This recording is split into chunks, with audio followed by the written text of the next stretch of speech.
নমস্কার বন্ধুরা, আজ আমি বানাবো মোগলাই চিকেন। এখানে চিকেন নিয়ে নিয়েছি, এখানে হলুদ, লঙ্কা আর সর্ষের তেল দিয়ে ম্যারিনেট করে রেখে দিয়েছি, জিঞ্জার গার্লিক পেস্ট, এখানে নিয়েছি পোস্ত, এখানে কাজু বাদাম আর কাঁচা লঙ্কা, টক দই, টমেটো, পেঁয়াজ, আরও অন্যান্য ইনগ্রেডিয়েন্টস এর সঙ্গে যোগ হবে। দেখতে থাকুন। কড়া বসিয়ে দিয়েছি, আমরা সর্ষের তেল পরিমাণ মতো দিয়ে দেবো।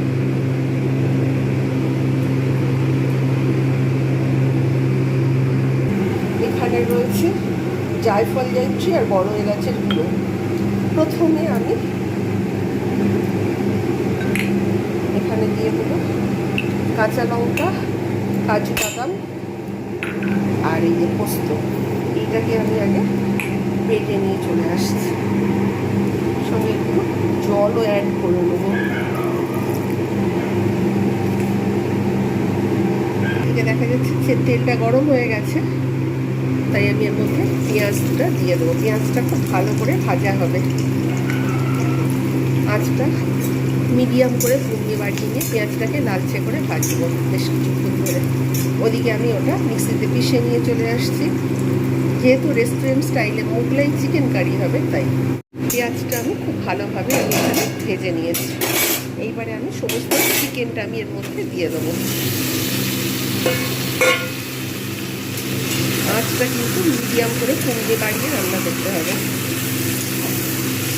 সম্পূর্ণ রেসিপি আপনারা পুরো ভিডিও দেখবেন, নাহলে কিন্তু যদি একটু খাপছাড়া করে ছেড়ে ছেড়ে দেখেন, স্কিপ করে দেখেন, তাহলে কিন্তু বুঝতে পারবেন না রেসিপিটা আমি কীভাবে বানাচ্ছি।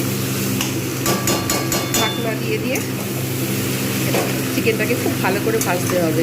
এখন কিন্তু আমি জিঞ্জার গার্লিক দেবো না, কিংবা টমেটো দেবো না। আপনারা ইচ্ছা করলে টমেটো না দিতে পারেন, টমেটোটা আমি দিচ্ছি টেস্ট আরও ভালো হওয়ার জন্য। এরকম করে ভাজতে হবে আঁচ কমিয়ে বাড়িয়ে। বেশ কিছুক্ষণ আমি ঢাকনা দিয়ে দিয়ে এটাকে কষে নিয়েছি। এইবার সব ইনগ্রিডিয়েন্টসগুলো দেবো। জায়ফল, জয়ত্রী, বড় এলাচ গুঁড়োটা আমি এর মধ্যে দিয়ে দিলাম, টেস্ট যাতে ভালো আসে, যেহেতু মোগলাই চিকেন হবে রেস্টুরেন্ট স্টাইলে। এইবারে এতে দেবো পরিমাণ মতো জিঞ্জার গার্লিক পেস্ট। সব একসঙ্গে এগুলো কিন্তু ভালোভাবে কষা হবে।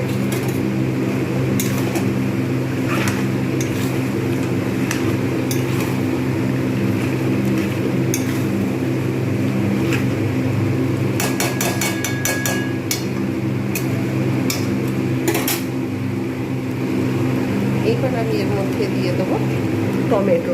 আপনারা ইচ্ছা করলে না দিতে পারেন, আমি দিচ্ছি টমেটো। টমেটোটা আরও ভালো টেস্ট আনে, সেই জন্য।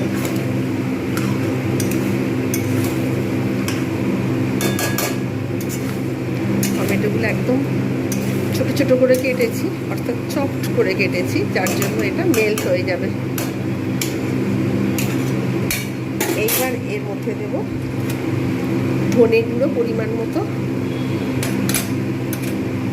জিরে গুঁড়ো পরিমাণ মতো, আর একটু দেবো গরম মশলা গুঁড়ো। এটা লাস্টেও দিলে হতো, লাস্টে একটু দিয়ে দেবো, তাও এখন একটু দিয়ে দিচ্ছি। সব আমি একসঙ্গে এটা কষতে থাকবো এর সঙ্গে।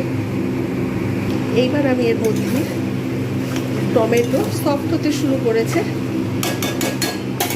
এইবার আমি এর মধ্যে দিয়ে দেবো টক দই। এবারে কাজু, পোস্ত আর কাঁচা লঙ্কা বাটা সব দিয়ে দিলাম। এবার এগুলো আমি কিন্তু আঁচ কমিয়ে বাড়িয়ে নিয়ে এগুলো সব কষতে থাকবো একসঙ্গে।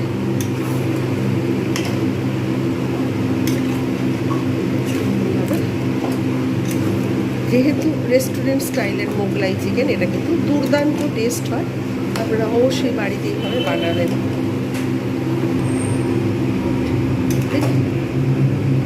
এগুলো কিন্তু কষতে থাকবো। এবার আমি এতে দিয়ে দেবো পরিমাণ মতো লবণ। গরম মশলা গুঁড়ো দিলেও হয়, না দিলেও হয়, আমি যেহেতু আগে দিয়ে দিয়েছি। এইটা এবারে আঁচ কমিয়ে বাড়িয়ে আমি এইরকম রান্না করতেই থাকবো।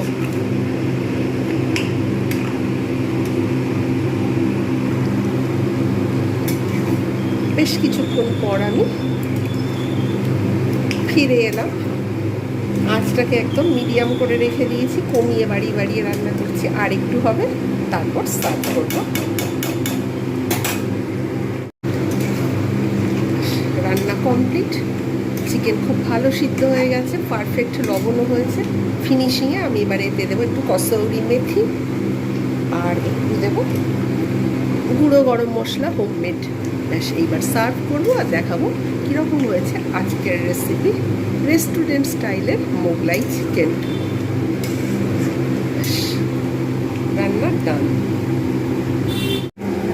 পাত্র নিয়ে নিয়েছি, এবার আমি একটু সার্ভ করে দেখাবো কীরকম হয়েছে আজকের রেসিপি মোগলাই চিকেন।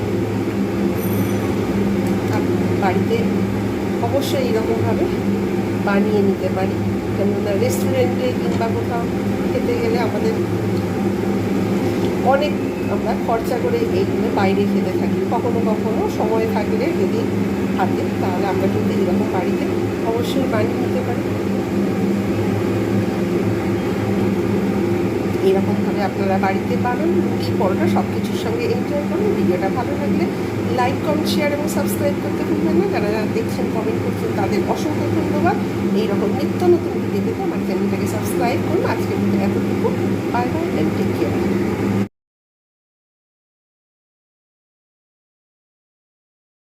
রান্না করতে গেলে প্রচুর মশলা লাগে, এবং বেশ কিছুদিন যদি মশলা তৈরি করে রাখা যায় তাহলে খুব ভালো হয়।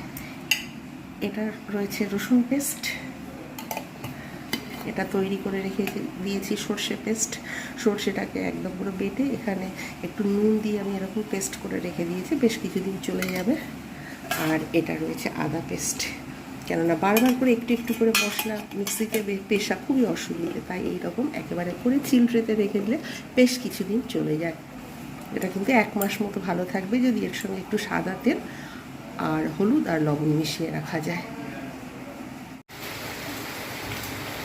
কত জল জমেছে পাশের রাস্তায়, এখানে রাস্তা ঠিক হচ্ছিল। কিছুদিন অন্তর অন্তর রাস্তা ঠিক হয়, আর কিছুদিন অন্তর অন্তর বৃষ্টি হয়, আবার নতুন হয়, আবার ভাঙা হয়। সুতরাং কোনো কালেই আমি দেখলাম না যে বাড়ির পাশের রাস্তা খুব সুন্দরভাবে হয়ে গেছে। আর সবসময় এখানে বৃষ্টি হলে এইরকম পরিমাণে জল জমতে থাকে। কতটা জল দেখেই বোঝা যাচ্ছে, ক্যামেরাতে পরিষ্কার দেখা যাচ্ছে কতটা জল, এতটা পরিমাণে জল। বাইরের যে ডেটোটা রয়েছে পাশের ঘরের, ওই যে ডেটোর উপরে উঠে গেছে জল, আমরা বোঝা যাচ্ছে কতটা বৃষ্টির জল। কিন্তু যে খুব অতিরিক্ত বৃষ্টি হয়েছে তা না, মাঝে মাঝে মোটামুটি ছিটছিট করে 2 ঘন্টা বৃষ্টি হচ্ছে, তার মধ্যে এইরকম অবস্থা। এখানে বৃষ্টিতে চলাফেরা করা খুবই কষ্টকর। যারা জানে রাস্তাটা হচ্ছে ঠিক আছে, আর যারা জানে না তারা কিন্তু খুব অসুবিধার সম্মুখীন হবে এই রাস্তাটা।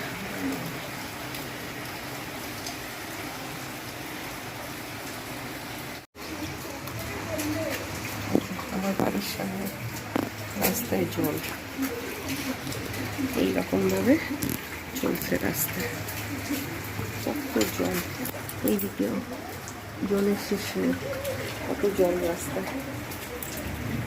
জানলা খুললে, দরজা খুললে যেদিকেই তাকাই জলেই জলাকার, জলে জলাকার।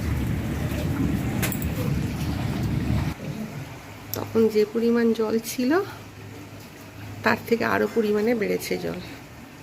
আর সকলকে জানাই আমার এই যে ফোটা জুঁই ফুল, এই যে এই দুটো, এই জুঁই ফুলের শুভেচ্ছা।